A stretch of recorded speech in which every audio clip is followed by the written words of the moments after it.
Namaskar and Jai Shri Ram to all. Welcome to yet another podcast on Thinkly. Thinkly is the uh, platform that gives communities a chance to express themselves, a vibrant young platform. And my community on Thinkly is called Politics Ke Sur. So please do join this community and help us spread the word. I'm very, very happy to welcome Nandini once again on this podcast. She was here 2 weeks ago. And Nandini, if you're on Twitter, she needs no introduction. Her blogs are something that one never forgets if you read them. Known for her eloquent and articulate opinion voice. So thank you, Nandini, for taking time out. And I am also very, very happy to welcome Nisheeth here. Nisheeth is one of the sharpest political minds. And the reason I say this is because he's been involved with several political campaigns. I mean, even before some of us took an interest in politics, Nisheeth was probably there reading the pulse on the ground. And to cite a case in point, in the recently concluded Madhya Pradesh elections, where I think everyone was calling it a 50-50 chance for BJP, he stuck his neck out and said, guys, this is a clean sweep for Mamaji, BJP, and he was absolutely spot on. So, I've always held him in high esteem, but after that one shot, it just went several notches higher. So thank you for coming on board this podcast, Nisheeth. So happy to be here. Lovely. So here we are in the midst of the greatest democratic exercise in the world. 2 rounds, 2 phases done, and 7 more to go. I hope we soon see a time where we probably have to do with lesser phases, but I guess the 7 phases are inevitable when you have a state like West Bengal. And while we are on West Bengal, I'd like to probably start with the rather shocking incident that we witnessed in the second phase. When it's been unprecedented. We've never seen NIA being brought into action, deployed for an election. I mean, it's kind of not only shocking, but it's shameful that that a state has allowed such a thing to happen right under its nose. And if I join the dots to what happened in Sandesh Khali a few months ago, or what's been happening along for several months now, we're quite certain that it's a hotbed for antisocial elements. But looking at the arms that were confiscated by the agencies, one tends to wonder what exactly were they planning out there. I mean, Nandini, what do you have to say about this? I mean, it just shows what everybody always suspected, is that it's a hotbed for terror, violence, the entire demography having changed. It's slowly crept upon us, and now the example of it is, going to blast in our face till something really serious is done about it. So, I mean, I think it was a natural progression. We all expected this to happen since we witnessed the 2019 election. We all knew something was brewing, something was happening, but now it is going to blast, explode, till something is really seriously done to look into it and handle it. I mean, that's I shudder to imagine. I mean, the CM of the state is one of the faces of the opposition alliance. Yes. And, they're actually thinking of making her the PM. I mean, that's what they say, but that's not going to happen. But she is the face of the alliance, apart from the other person running around the country with his circus troupe. But Nisheeth, I mean, pardon me for saying that, but what is your take on this? Because you've been someone who's also looked at West Bengal fairly closely. What's your take on this whole thing? Look, the TMC's mortgaged West Bengal for its own power. And to my mind, this opposition alliance is basically mortgaging the country for Muslim domination. I'll say it in as many words, because they are all submitting to one community in order to bargain for their little bit of edge in the elections. And in the process, they are compromising with security, balance, rule of law, all of that. West Bengal is a shining example in front of us. It's been happening for so long. I uh, I was talking to somebody who was closely involved there from the political side, and he said, भैया 5,000 रुपए में waste Bengal से shooter आता है, he crosses the border, he comes, he kills somebody and he goes back. For him, it is a 5,000 Indian rupees and a bus trip here and there. So, this is the situation of the law and order. We are talking about what is happening inside the state. Correct. That is just one part. Even with that, this whole connection of Bangladesh Muslim population coming in, our cattle being smuggled across, and all of that. So there is a huge power leverage, crime leverage, which is happening across the border, and which is what the street power of TMC draws on. Otherwise, can you imagine this kind of a thing going on for such a long time? Exactly. And there's 2 points that I wanted to talk about.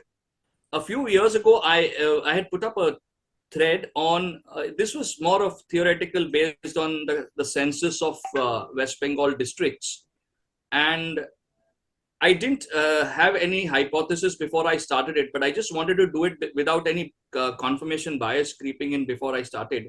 But at the end of it, I realized that if you look at the 2011 census and the one before that, the demographics in the border districts has changed so dramatically. Way back in 2011, there were districts with over 60, 65. And even a novice will tell you this change is not organic. It's obviously driven by large scale infiltration. And some years later, I got a chance to test this out myself. You see, Calcutta is not too far away from the Bangladesh border. It's about 75, 80 kilometers at best, or maybe a little more. If you drive down further from Calcutta onto Newtown, Rajarhat, as you keep moving, you don't even need to go further down, but you can see the demography and the overall place change. And for someone who's seen West Bengal over the years, this is very scary. I'm talking to you about my experience a few years ago. We were supposed to meet someone in this Newtown area, and we drove a little further down. I had to actually ask the taxi to come back because you can make out these are people from across the border. They've literally camped all over that stretch, and they're within striking distance from the Calcutta city limits. So it's a scary situation there, and it's So it's a part of a larger plan, Samir. I don't know if you're aware of this presentation by Dr. J.K. Bajaj, who did work on demographic. I think if you Google it out, it is fairly easily available.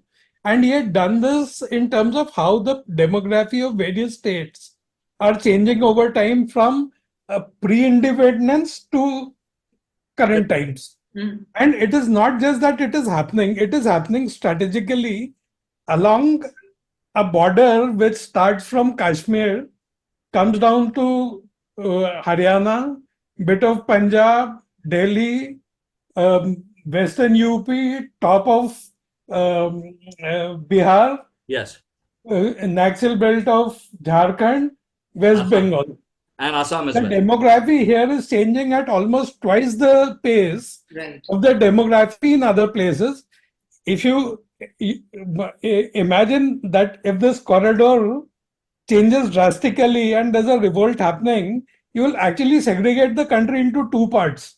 Yeah. And that was the design. It is happening by design. So that belt which they talked about just moved a few notches upwards, basically towards the border. Yeah. So that's one of the reasons why we really need Modi 3.0 with a larger mandate, I guess, right? So that he is emboldened to take tougher decisions without, worry from, having to get some bills passed in Rajya Sabha and things like that. So I guess that's why the clarion call for Ab Ki Baar 400 Par. But now that we've kind of looked at this whole West Bengal thing and seen how one of the indie opposition leaders can actually destroy the country. Let's look at the other person who many call him a clown, but I probably think he's the evil Joker of the Batman movie. So he's kind of eerily sinister.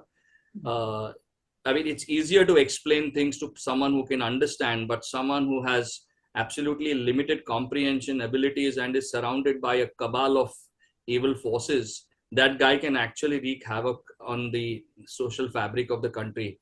Would you call Sam Pitroda's inadvertent slip? I mean, would you call it an inadvertent slip, or was he He trying just let the cat out of the bag, and I think he did it deliberately. Yeah, I think he was trying to test marketing कर रहा था Nisheeth. I think he was doing a test marketing. You know what these guys do? They let it out for the benefit of the people who subscribe to that idea.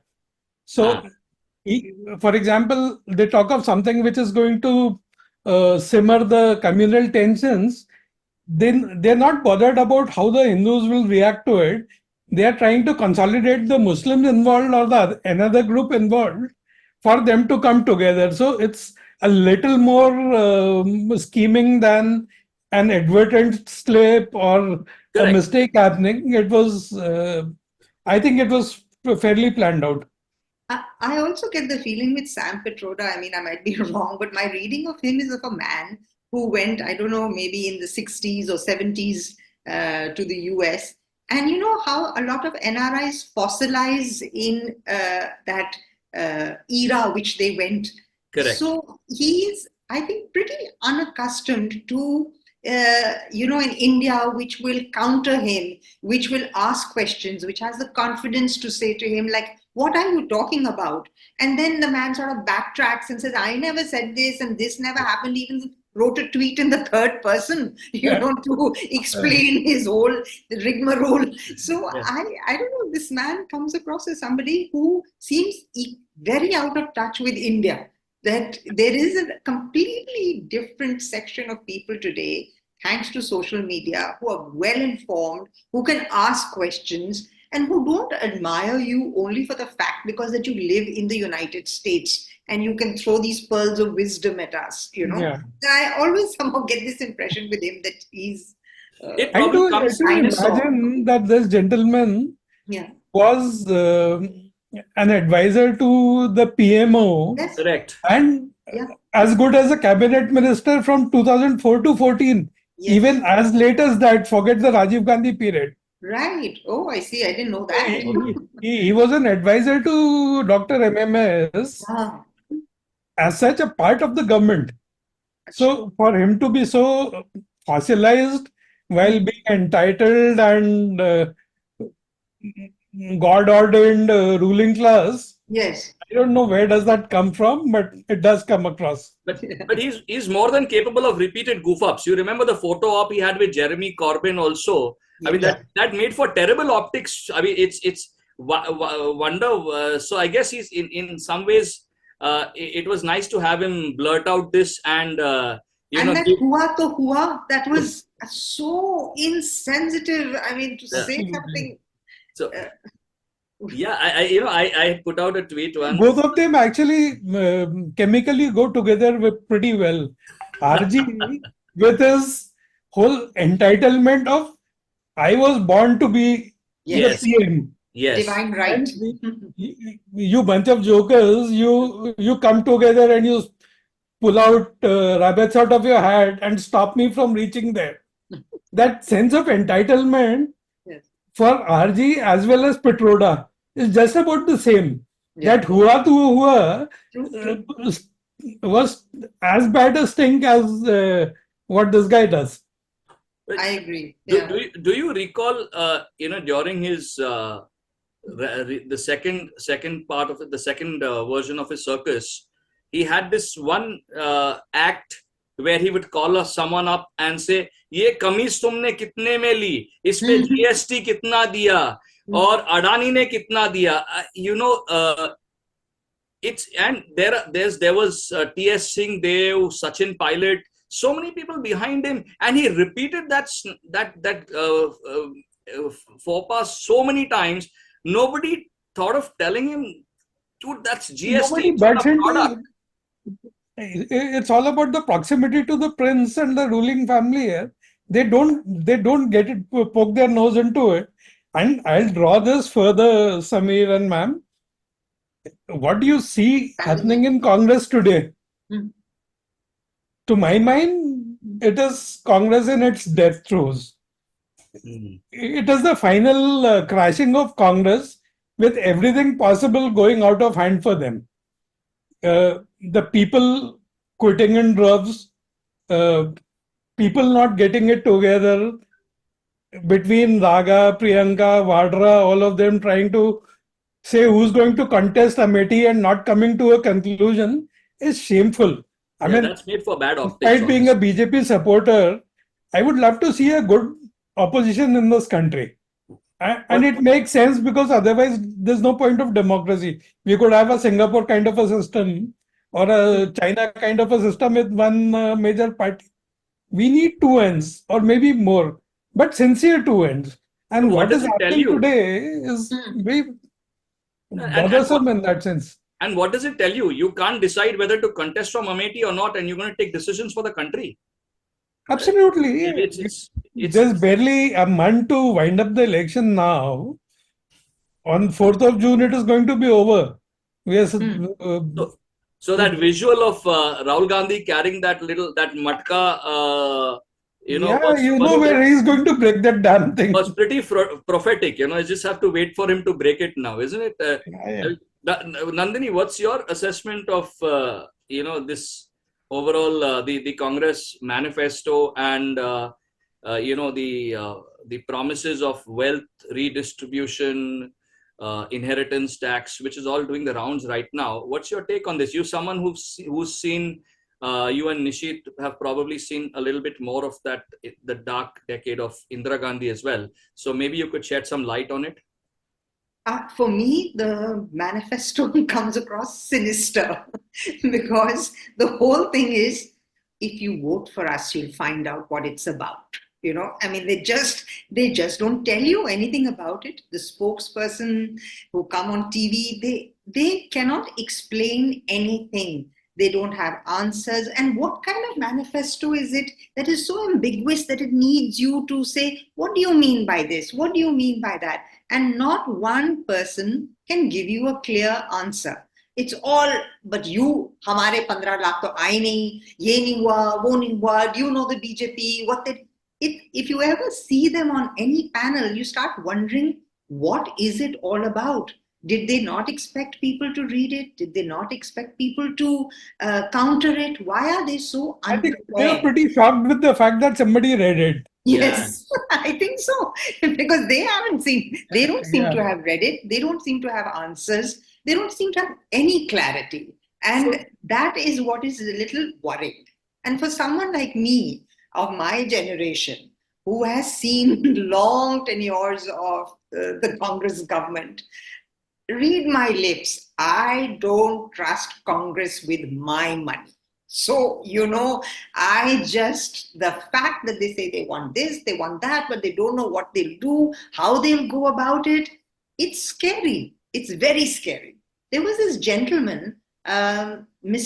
Dubey or somebody, Amitabh Dubey. Yes, and a few days before him, there was that Pranav Chakravarti. Praveen Chakravarti, correct. Yes. So they asked them, you're going to give 1 lakh to how many people? How have you sort of judged and made your criteria of the people who deserve this money? We have thought, 10 lakh log to honge. Huh? Now, okay, to me, that sounded really small figure, 10 lakh people. Anyway, so this gentleman, the journalist, put it on his phone, 10 lakhs into 1 lakh. And then he said, both of them could figure out on the zeros. He turned it. He said, you turn the phone around, you'll get the right number. He turned it around. He said, I can't read this, can you? So that guy said, 10 lakh crores. No, 100 lakh crores. Kitne zero lagte hain. I mean, this was Sanket Upadhyay and this Amitabh Dubey. And this Praveen Chakravarti is supposedly the whiz kid who's drafted this manifesto. But he hasn't the slightest idea about the target, the universe of people who are going to get the benefits. They haven't had any working on this. On this. I'll throw some numbers on this one. BJP has done about 6 crore toilets, okay, and about 6 crore or 8 crores, and about a couple of crores of this Pradhan Mantri Awas, where you give houses to the poor. Yeah. These numbers are into crores. Yeah. The houses are 2.5 lakh rupees, not 1 lakh. So 10 lakh into a lakh each, versus a few crores into 2.5 lakhs is already done. Yeah. Correct. It is already delivered where people are living and enjoying. So where are you selling this pipe dream? Who's going to buy a 1 lakh rupee lollipop that you're trying to sell? I mean, I think they are just trying to take each other on a jolly ride instead of the voters. It's probably the guy who's drafting the manifesto, trying to sell it to the party president, who's going to then go and impress Raga with it. Look, what a brilliant idea we came up. So, and it's all within there because nobody else is concerned about it. They haven't even worked out the numbers. Yeah, I think this is very important, because what's happening is many of us have seen what Congress can do. We remember the 93% income tax, the compulsory deposit scheme, lands forcibly taken under the Urban Land Ceiling Act and the other Land Ceiling Act. So many other things that were done when they were in a state of absolute power. But there's a huge chunk of the youth or those who are in their 30s who have no idea about the dark days of the Congress, and even the 2004 to 14 regime has its own saga of terror attacks and scams. But that apart, I think the overall plan was to create this sort of divide on two lines. One is the caste and the haves and have not kind of a thing. It's a very sinister plan which seems to have backfired because the harebrained people behind it. Because as Nisheeth said correctly, मतलब जो न्याय आपको देना था वो तो मोदी ने already काफी कुछ कर दिया है. आपके पापा ने उससे 5 times ज्यादा डिलीवर हो चुका है. आपके पापा ने कहा था 1985 में कि हम सबको जल से नल देंगे. वो 35 साल आपने कुछ किया ही नहीं है. उसके बाद Narendra Modi. A few more, another thing, this, a lot of things like Manrega, for example. Manrega. Now you meet a lot of people and say, oh, this was our idea. He's taken ownership of it. But look at the way that same idea was implemented. When I speak to guys on construction sites and in workshops and so on, पहले क्या होता था, आपको वो जो पहले तो 200 rupees was your minimum wage or something. 50 rupees the tout took. 50 rupees the guy who said कि कल आना, and finally when he gave you the money, he said, मेरे को क्या मिलेगा, मैंने तो दिलवा दिया तुमको. He took a little money. Correct. At the end of it, you got 50 rupees in your hand, right? And so these boys used to say, who work in workshops and all, we were always sending money home during that time when the harvest was over, it was the dry season and so on, no planting, nothing. We were sending money home. Now what happens is it comes into your account. Correct. And the entire sum comes into your account. And there is no panic at the end writing to your children in the cities who are working, ki paise bhej do, ye bhej do, or that itself has changed so much of the way people who have 100 days or something of employment that they get through Manrega has changed the way, because it's no longer ki 10 rupees mein 1 rupee hi pahunchega, which Rajiv Gandhi. Correct. That infamous statement of his, it wasn't even 10 rupees, it was 15 1 rupee mein, whatever, yeah. So 10 rupees mein 1 rupee. Or maybe 5 rupees mein, whatever. But that was shameful. And much later, his daughter as much as said this in a candid confession when she was talking to a contractor, and she said, अभी हम क्या कर सकते हैं, ये तो व्यवस्था ही ऐसी है कि आपको. So that's where I think Modi's success comes from, his flawless last mile delivery to the intended beneficiary. Yes. And as I said, पापा ने 85 में पानी प्रॉमिस किया, मोदी ने 2019 से 24 में दिया. दादी ने कहा गरीबी हटाएंगे, Modi pulled out 25 crore people out of multi-dimensional poverty. Yeah. So everything that these guys only had a vision, but I think their family and friend scheme took away all the money. I mean, as they say in the corporate world, and we have all Yes. skirted around there, strategies are a dime a dozen. Execution is everything. Absolutely. You So, make fancy plans, they are worth nothing. Not even the paper they are written on. The youngsters so need to know this. Good for you. But the implementation is the key. Implementation. If you implement and you implement it honestly, yes, the delivery happens without any leakages happening. Correct. All of us are from that era where we'll recall, and I'm doing this for the benefit of a lot of younger audience if Correct. they are there. We all know there is a business group in India called the Kirloskars. Mm-hmm. Sometimes in the end 80s, I believe, they were celebrating one of their major anniversaries, and they ran a campaign for that thing.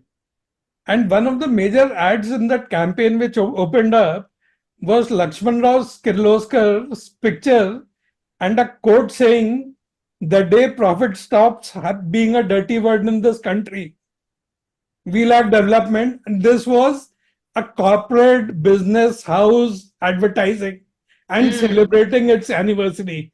Amazing. We are talking about this as an institutional phenomenon, as a pan-India government phenomenon. This is what we have seen. So we don't trust Congress with any of this crap that they talk about. I mean, where are you going after the countries? You are the ones who take credit for we opened the economy. So by that same logic, you are now going to come and close the economy. That's the point. I mean, want to be extremely left to left. You want to go and you want to make it a society where everything is based on doles just because you get the privilege of doling out the doles. What crap are you talking about? And then some, gets left on your palm while you're doling it out. That's the thing. Doles, that's the thing. Their entire idea of this whole welfare thing is that they can siphon out a big chunk. And, so I've always said this for the Congress, the mullah is always bigger than the mullah, but they'll put the mullah in the front to get the mullah out, So that the mullah is the face and mullah is the so that's what वो बेचारा मुल्ला को आगे दिखा के वो पूरा मुल्ला नीचे से निचोड़ लेते हैं. I don't know how the mullahs even trust them even now after so many years of being taken for a jolly bloody ride. I don't think they trust them. I think they are also using them. Yes, you're right. They are using them. It's like the Congress believes it's very smart. But I think they believe they are smarter. That they've got these. Yes, I agree with you fully. So for me, the picture constantly, whenever I see Rahul Gandhi, I always remember that one picture in India today of Amethi with Rajiv Gandhi bending into a hovel and checking the people out there, abject poverty. And there's another photograph exactly the same where Rahul is also looking into doing the same damn thing. Yes. When I think of the Congress, I always think that is their vision. That we will remain forever beholden, forever arms out. Now, when you do this kind of system where there's a dole, and you've said that you're going to redistribute wealth, okay, what are the parameters? Whose wealth? That means we are again going to start hiding our wealth and putting out these fudgy things that we earn less than, what you want. Who are they going to include in this? Who are they going to exclude? I think he's not even read the first year economics. If he had read it, he wouldn't come up with these harebrained ideas. He has no bloody clue of what he's talking about. Some Johnny comes up, sells him this idea that this is going to change the demography, this is going to swing the election for you, and he laps it up. I remember. He doesn't have the wherewithal or the application of his mind where he can actually evaluate and see what he's talking about.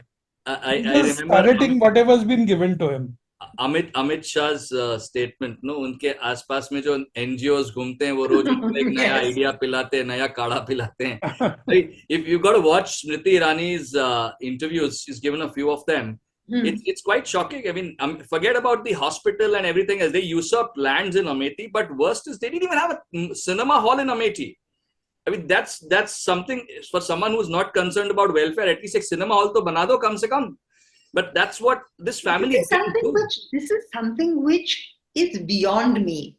I mean, if I was a politician and I wanted to return after 5 years, the smallest place that I can actually get to show my worth is in a constituency. That's all I have is a small little constituency. I mean, Rahul Gandhi had the opportunity to change the face of Amethi and showcase it. He didn't take any position in the government. He didn't take any rank, anything. He could have just showcased his constituency, and we would have said, yes, look at this man, look at the work he's doing, he's fit to run the country. He doesn't. They never had to earn their votes, right, Nandini? It was, as Nisheeth said, it was they believed they had a God-ordained right to rule the country. I mean, even someone like the Guardian put up an editorial on May 26, 2014, saying that finally the British has left India and India's got freedom. So even someone like that is putting something out is a testimony to show that, I mean, these guys... even further than that, it tells you, forget about this divine right to rule, but you don't even have the character or the empathy for people, for poverty, to lift them. That tells you so much. I mean, you use them, you throw them, you come back, you use them and abuse them. Is there no empathy that, I can... Callous it is. Empathy is forgotten. They actually usurped land to create some, I don't remember what was, they wanted to build some government structure or something, and then I think Smriti Irani talked about it. Someone got the land, and then the person said he doesn't have the money to develop it, and then he sold it to the Gandhis, and there was a whole lot of thing. So they actually forget about developing, they actually misused their power to take others' lands out there. So nothing can get more vile than this. So how do I trust a person like this? When you look at the pictures of Amethi, how do I trust a person like this with India, with my future? And he wants to give nyay. You see, Nisheeth, he wants to give nyay.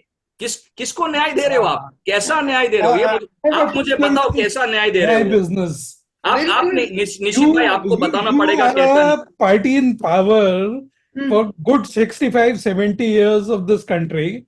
From the time we gained independence, and I'm ashamed to say that today the three of us are having this conversation in a foreign language because this was the system thrust upon us. Can you imagine three French people sitting and talking about the French election in English? In English.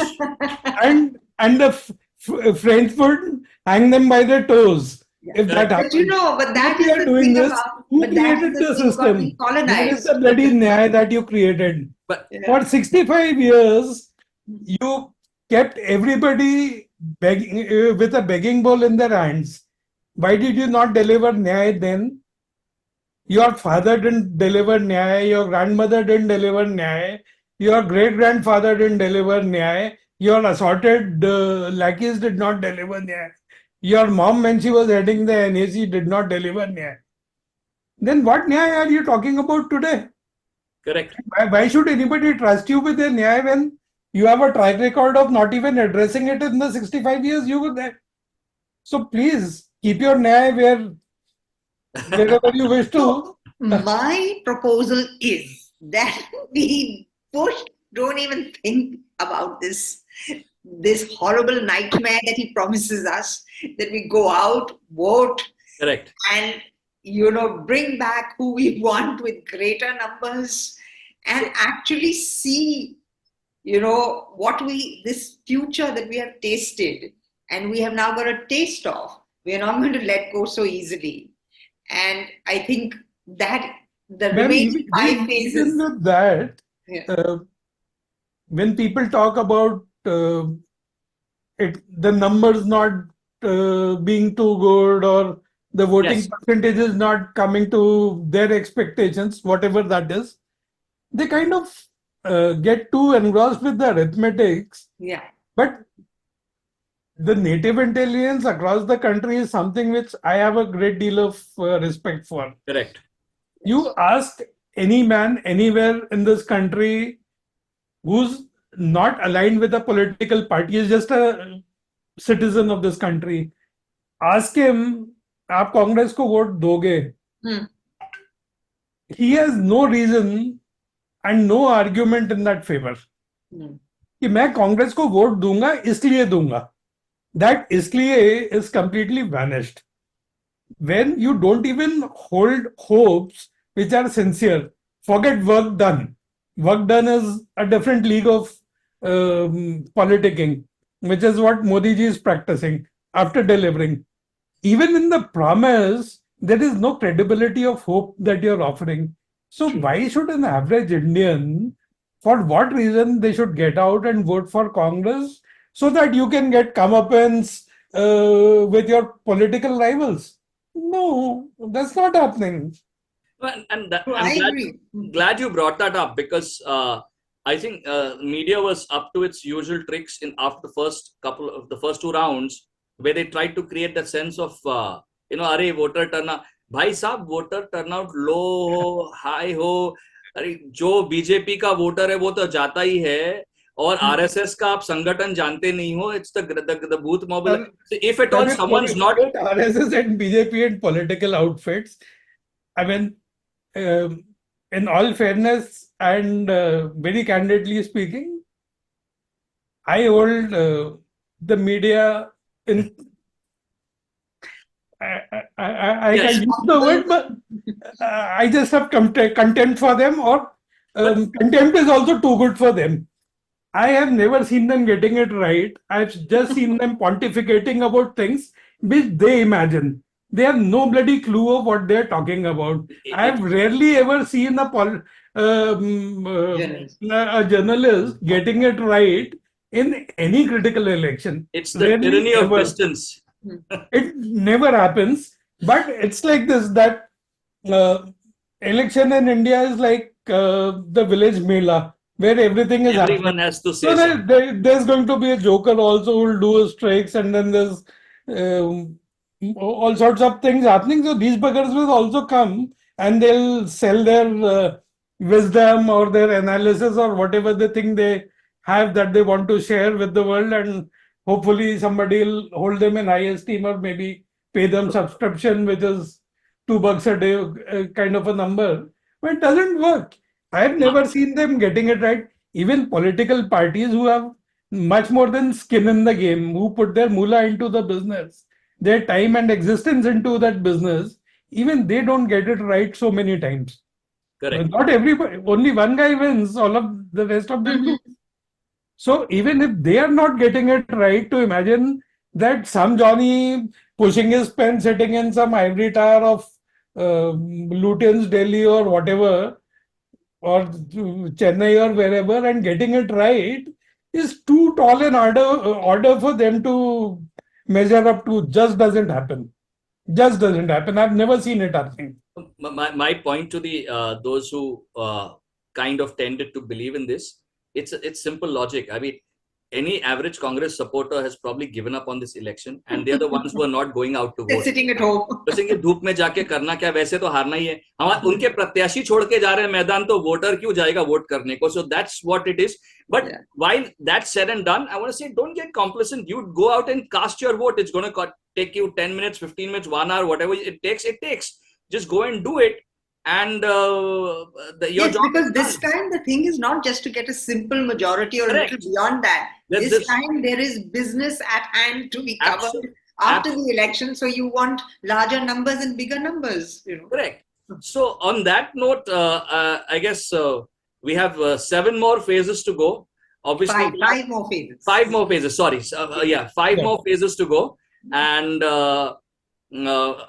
I hope we get a chance to get together maybe soon, whenever both of you have time. Yes. But I just before we wrap up for the day, a number from either of you. I know Nandini may not give me a number. She's like, no, I'm not going to give a number. But No, I wouldn't wager a number for the simple reason that it is too early for numbers to happen. If that's a okay. Petroda can swing the election one way or the other with one stupid comment, we've got 5 phases left. Yes. So, So And we what may hope for the come up best down the from him. line, we, but we, we have just no clue. But correct. Yeah. um, We hope for the best from Petroda and in gang. the construct of where it may go, Yes. I think there is just no reason for anybody to vote for Congress except that they hate BJP, and there's going to always a So group of people who will. they have So that you can organic in vote fact of cherish your hatred, but correct. your numbers don't become big enough to run the country or to win the election. They have their organic BJP is vote share coming of back 10 to crore or power 10 crore with people. decent That's numbers, good numbers, and a majority where they can implement whatever they wish to, and the rest of them can enjoy a lemon sucking it up. That's that's good. And I think, see, the big thing is BJP and Congress go head to head in about 200 kind of constituencies. So that itself takes BJP very close to the majority. And like you said, let's hope for Modi once more. Aapki In baat fact, 400 one par. more point, Sameer, Yes, which yes, Nitish said that he said that that the Congress hates the BJP. I think the Congress hates India. We yes. are a pain in the neck for them. We're not letting them get what they want, and they dislike us immensely for that. And if they had a chance, they'd reduce all of us to people from Amethi. I mean, I see, sub-Saharan future if these so you guys. are the people who took the power away from them. Yes. Obviously, they'll hate you. But Yeah, we are the people who took it away. they're celebrating unpleasant news Yes. because their Modi hate is transmogrified into India hate right now. Yes. They're actually doing that. Every time China is discussed, and the couple of guys who are dripping with glee on Chinese did this to us, and you don't have an answer, or because for Yeah, whatever reason we are not discussing it. So it comes across so clearly that where is it coming from? correct. So fair to say that for a strong future, for development and for wealth creation, not wealth redistribution, let's go for Aapki Baar 400 par. Bilkul. So thank you. We Yeah, will begin with the power redistribution, which has already happened. The rest of it will happen. 5 phases and 2 phases to get away from this country. so That's it. 4th June, Congress Mukt Bharat, Aapki Baar 400 bar. Thank you once again, Nandini and Nisheeth. It was wonderful chatting with you. Thank you. Wish you a lovely week ahead. Thank you so much. Thank you so much. Thank you. Thanks.